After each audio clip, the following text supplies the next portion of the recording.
Assalamualaikum warahmatullahi wabarakatuh. Sugeng siang anak-anak. Pripun pawartonipun? Rahayu.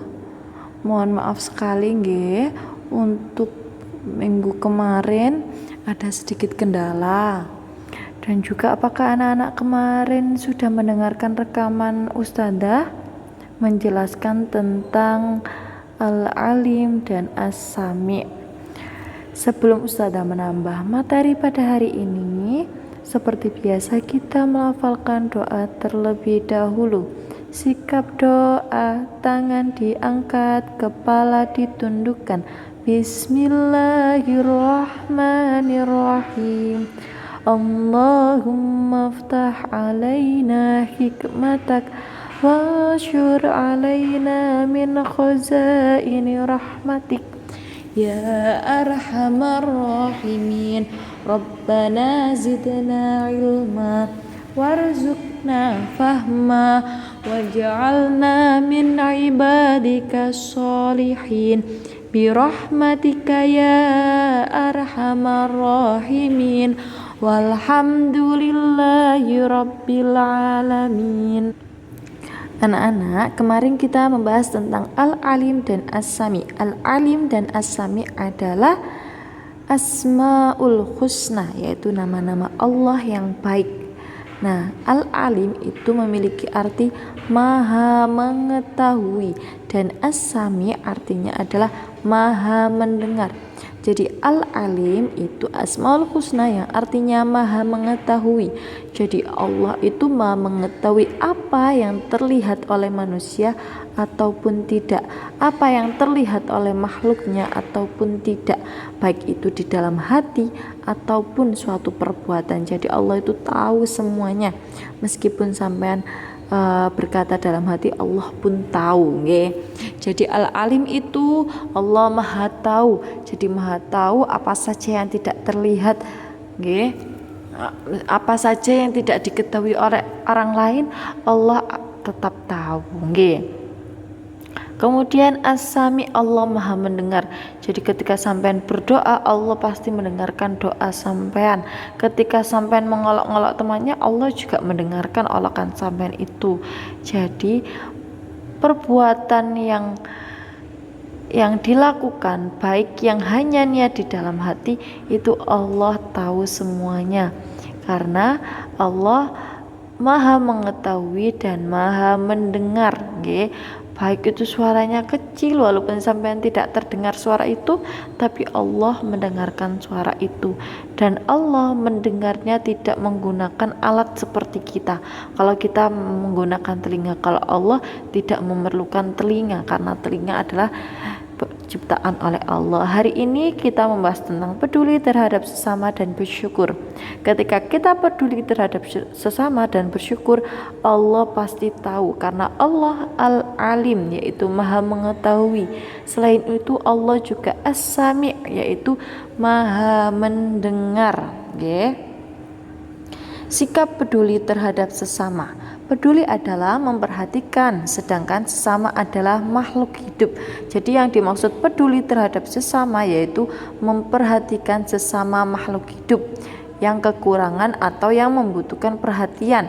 Jadi peduli itu dilakukan kepada makhluk hidup yang merasa kekurangan atau kesulitan dan yang membutuhkan perhatian. Jadi bisa peduli terhadap sesama manusia yang ketika temannya sakit dijenguk, atau peduli terhadap hewan, ada hewan yang lapar misalkan, atau ada hewan yang jatuh dari got sampean tolong, itu juga peduli. Peduli terhadap tumbuhan, ada tumbuhan yang kering sampean sirami, itu namanya peduli terhadap sesama makhluk. Jadi sesama makhluk Allah, sesama ciptaan Allah, kita harus saling peduli. Meskipun sampean menolong hewan tanpa ada orang lain yang tahu, Allah pasti tahu, karena Allah Al-Alim, yaitu Maha mengetahui. Jadi jangan takut, misalkan aku berbuat kebaikan, apa dicatat ya sama Allah? Pasti dicatat amal kebaikan sampean, nggih. Tujuan sikap peduli terhadap sesama adalah untuk membantu meringankan beban sesama makhluk hidup sehingga menimbulkan sikap saling tolong-menolong antar sesama, baik berupa doa, ide, tenaga, uang, dan lain sebagainya. Jadi ketika sampean peduli terhadap sesama itu bisa berupa uang, misalkan ada temannya yang sakit dijenguk, bisa berupa doa, mendoakan temannya tetap selalu sehat, atau juga memberi, selain berdoa temannya tetap sehat, juga diberi uang agar temannya bisa berobat. Nah, itu bisa menolong. Berupa ide atau tenaga, misalkan teman sampean cerita ke sampean kalau kesulitan, sampean tolong dengan ide. Jadi menolong itu selamanya tidak tergantung uang. Jadi menolong itu bisa berupa doa, tenaga, ide, dan lain sebagainya, nggih. Nah, kenapa kita harus tolong menolong dan peduli kepada sesama, Ustazah? Karena manusia itu makhluk sosial yang selalu membutuhkan yang lainnya untuk berkomunikasi dan saling menolong.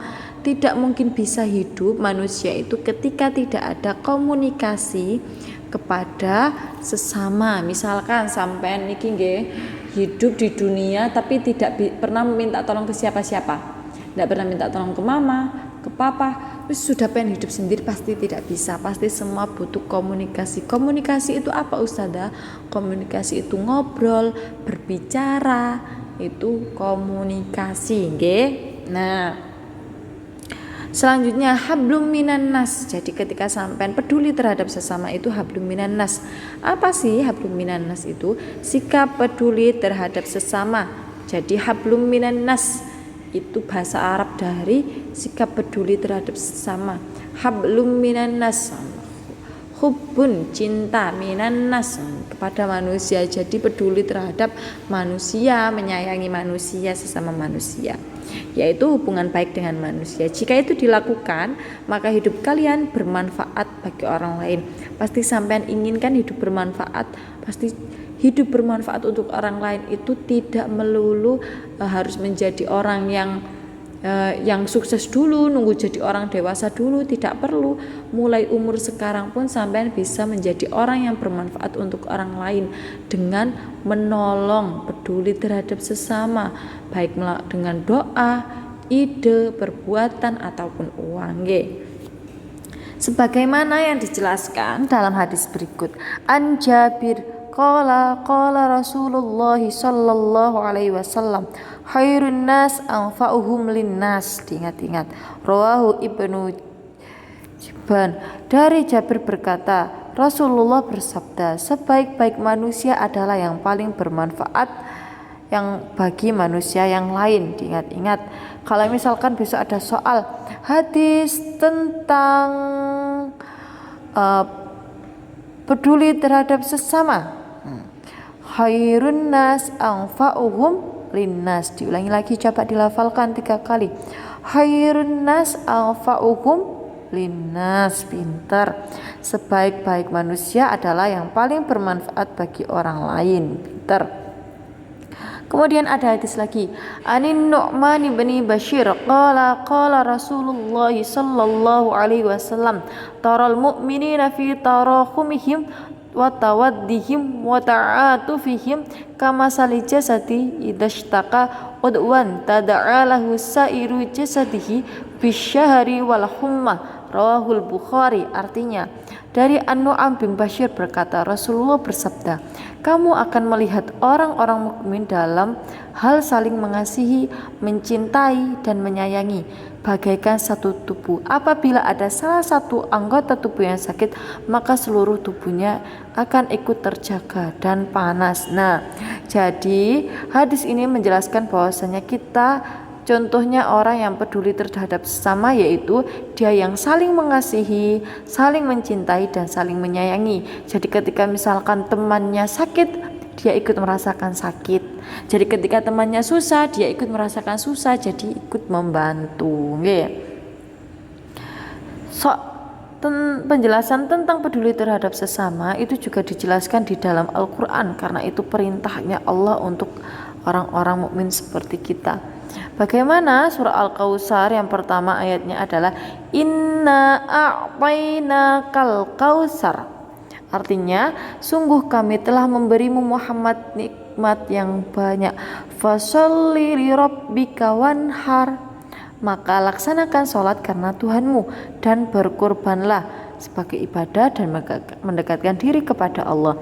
Inna syani'aka huwal abtar. Sungguh orang-orang yang membencimu dialah yang terputus dari rahmat Allah. Jadi surah Al-Kautsar ini menjelaskan tentang peduli terhadap sesama, di mana Nabi Muhammad diperintahkan oleh Allah untuk berkorban karena sudah banyak nikmat yang diberikan oleh Allah. Nah, berkorban apa Ustazah? Berkorban hewan. Jadi Nabi Muhammad itu juga disuruh berkorban hewan. Makanya kita sampai sekarang masih ada Idul Adha, berkorban hewan. Jadi berkorban hewan itu dilakukan pada tanggal 10, 11, 12 dan 13 Dzulhijjah. Tidak boleh kita berpuasa, kita dianjurkan untuk melakukan Idul Adha, di mana menyembelih hewan untuk berbagi ke sesama. Jadi semua merasakan daging, merasakan makan enak, baik yang punya uang maupun yang tidak punya uang, mereka sama menunya yaitu daging. Nah, itu kita dianjurkan untuk berbagi. Salah satu simbolnya di Idul Adha. Berarti kita berbaginya waktu Idul Adha saja Ustazah? Ya tidak. Kita harus berbagi setiap hari, agar kita mendapatkan pahala. Selanjutnya tentang bersyukur. Tadi tentang peduli terhadap sesama, sekarang tentang bersyukur. Bersyukur itu apa Ustazah? Bersyukur adalah berterima kasih kepada Allah karena melimpahkan nikmat yang sangat banyak, meskipun tanpa kita minta pun Allah sudah memberikan. Sampean emang dari kecil, dari di perutnya mama sudah minta punya mama yang baik hati, punya papa yang baik hati, yang bisa mencukupi sampean, boten kan? Tapi Allah memberikan sebelum sampean minta, Nah, maka kita harus bersyukur diberikan oleh Allah. Apalagi sampai sekarang masih diberi kesehatan di tengah-tengah pandemi COVID-19 seperti ini, masih diberikan kemudahan untuk belajar, masih bisa belajar melalui Google Class, masih bisa belajar melalui Google Meet. Coba kalau misalkan zaman sekarang belum ada handphone, pasti sampean akan berhenti belajarnya. Kalau berhenti belajar, bagaimana bisa menjadi anak yang pintar? Harus bersyukur. Nah, jadi dilihat positifnya, sebagaimana dalam surah Ibrahim ayat ke-34, wa in ta'undu ni'matallahi la tuhsuha. Artinya, dan jika kamu menghitung nikmat Allah, niscaya kamu tidak akan mampu menghitungnya. Sampai bernafas itu merupakan nikmat dari Allah. Ada orang yang tidak bisa bernafas. Orang yang terkena COVID yang sudah parah itu mereka kesulitan untuk bernafas. Sampai bersyukur masih diberikan kesehatan sama Allah, bisa bernafas.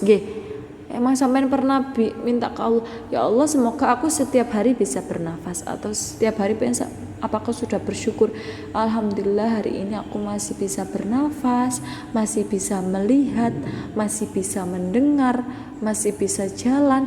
Itu semua adalah nikmat Allah. Ketika Allah ingin sampean tidak bisa berjalan, ya langsung tidak bisa berjalan. Makanya mumpung masih bisa semuanya, kita harus bersyukur.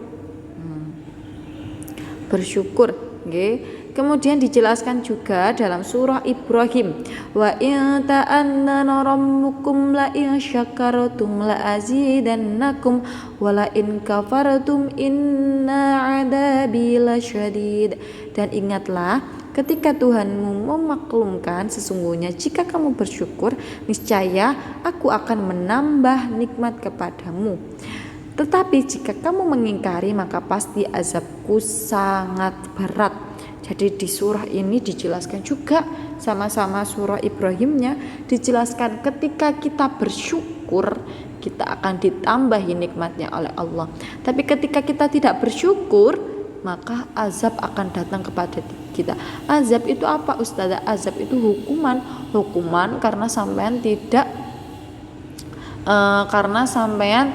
tidak bersyukur, karena sampean tidak mensyukuri nikmat yang sudah diberikan oleh Allah. Jangan lupa dihafalkan tadi, khairun nas anfa'uhum linnas, tadi hadisnya tentang hidup bermanfaat bagi orang lain. Dihafalkan juga ini surah Ibrahim ayat ke-34, wa in ta'uddu ni'matallahi la tuhsuha. Ini adalah penggalan surat. Nah,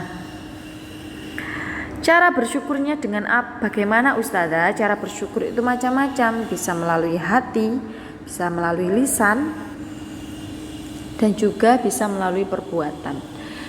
Bagaimana Ustazah cara bersyukur melalui hati? Yaitu hati merasa senang atas nikmat yang diberi oleh Allah. Ketika sampean mendapatkan rezeki, sampean seneng, alhamdulillah aku dapat sangu dari mama, pasti rezeki ini dari Allah. Sampean senang, itu bersyukur melalui hati, hatinya senang dan ingat sama Allah.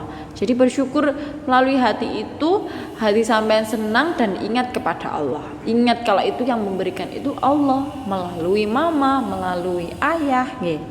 Kemudian kalau cara bersyukur melalui lisan, yaitu mengucapkan hamdalah atau sujud syukur.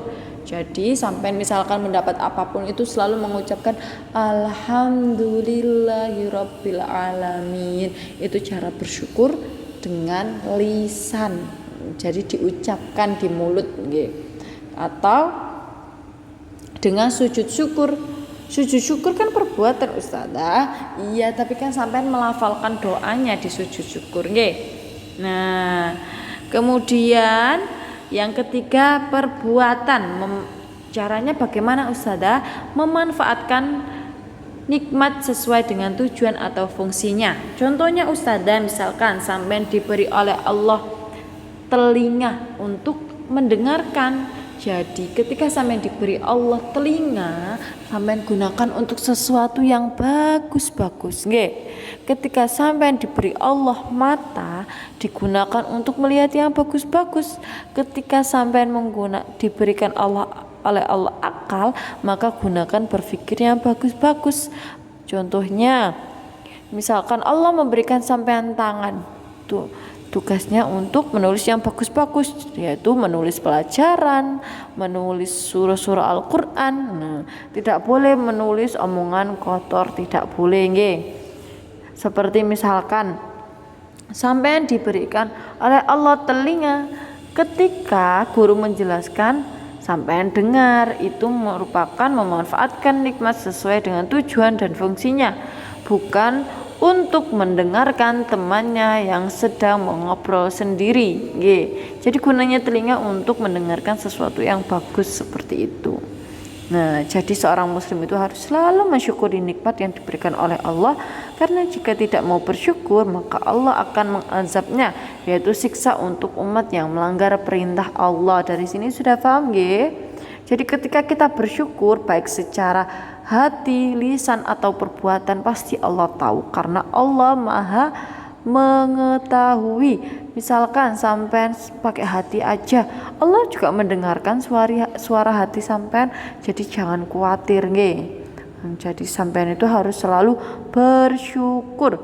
Diingat-ingat, misalkan sikap peduli dijelaskan di dalam surah apa? Jawabannya adalah dijelaskan di dalam surah Al-Kautsar. Ada kejadian apakah di surah Al-Kautsar itu? Yaitu Nabi Muhammad diperintahkan oleh Allah untuk berbagi kepada sesama, yaitu contohnya saat Idul Adha, mulai tanggal 11, 12, 13, 10, 11, 12, 13 Dzulhijjah kita disuruh untuk berbagi kepada sesama. Sekian pembelajaran dari Ustazah. Jangan lupa dipelajari lagi, Nak. Pelajarannya dibaca lagi, karena sebentar lagi kita akan melaksanakan ujian. Tetap semangat belajar. Cukup sekian. Mari kita mengucapkan hamdalah bersama-sama dan doa kafaratul majlis. Alhamdulillahi rabbil alamin. Subhanakallahumma wa bihamdika asyhadu an la ilaha illa anta astaghfiruka wa atubu ilaik. Wassalamualaikum warahmatullahi wabarakatuh.